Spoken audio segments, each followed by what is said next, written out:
ऐसा आपके साथ कई बार हुआ होगा कि जब भी आप केमिस्ट के पास गए होंगे और उससे बोला होगा कि भैया पूरा दवाई का पत्ता तो नहीं चाहिए, बल्कि सिर्फ एक टैबलेट या कैप्सूल ही दे दीजिए।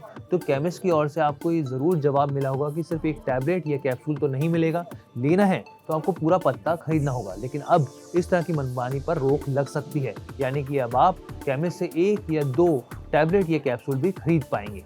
खुद ही सोचिए ना, अगर आपके पास 1 या 2 गोली आपको चाहिए और आपको पूरा पत्ता खरीदने के लिए मजबूर किया जा रहा है, तो एक तो इससे दवाई की बर्बादी होती है, ऊपर से पैसे भी बर्बाद ही होते हैं। लेकिन क्या इस फैसले को लागू करना आसान है? मौजूदा वक्त में किस तरह की चुनौतियां इस फैसले से जुड़ी हुई हैं?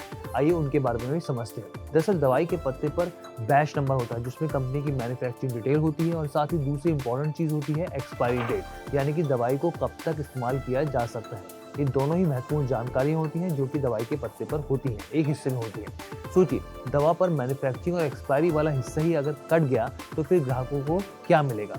और केमिस्टों का भी यही पक्ष है। केमिस्टों के मुताबिक कटी हुई दवा पर मैन्युफैक्चरिंग एक्सपायरी की जानकारी स्पष्ट नहीं होने के चलते उन्हें लिया नहीं जाता है। लगातार बिकने वाली दवाओं से उन्हें जो स्ट्रिप काटने और ग्राहकों को जरूरत के हिसाब से दवा बेचने में उनको किसी भी तरह की कोई दिक्कत नहीं है।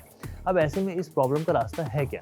तो सरकार जिस प्रस्ताव पर काम कर रही है उसके मुताबिक दवा के पत्ते के हर हिस्से में अब मैन्युफैक्चरिंग और एक्सपायरी डेट दिखेगी। इस तरह अगर आप स्ट्रिप में 1 या 2 टैबलेट भी लेते हैं तो उसमें हर तरह की डिटेल होगी। इसके साथ ही कंज्यूमर की सहूलियत के लिए दवा के पत्ते के दोनों तरफ या फिर हर टैबलेट पर QR कोड छापने पर भी के विकल्प पर भी विचार किया जा रहा है। अब ऐसे में सवाल उठता है कि ये फैसला आखिर क्यों लिया जा रहा है? तो इसके लिए आपको जानना होगा कि नेशनल कंज्यूमर हेल्पलाइन है क्या। दरअसल नेशनल कंज्यूमर हेल्पलाइन के जरिए ग्राहक किसी भी कंपनी, कारोबारी या दुकानदार की धोखाधड़ी या फिर नियमों को गलत इस्तेमाल करने पर शिकायत कर सकता है। और इसी विभाग को लगातार इसी तरह की शिकायतें मिल रही थी कि केमिस्टों की ओर से सिर्फ 1 या 2 टैबलेट देने की मनाही की जाती है।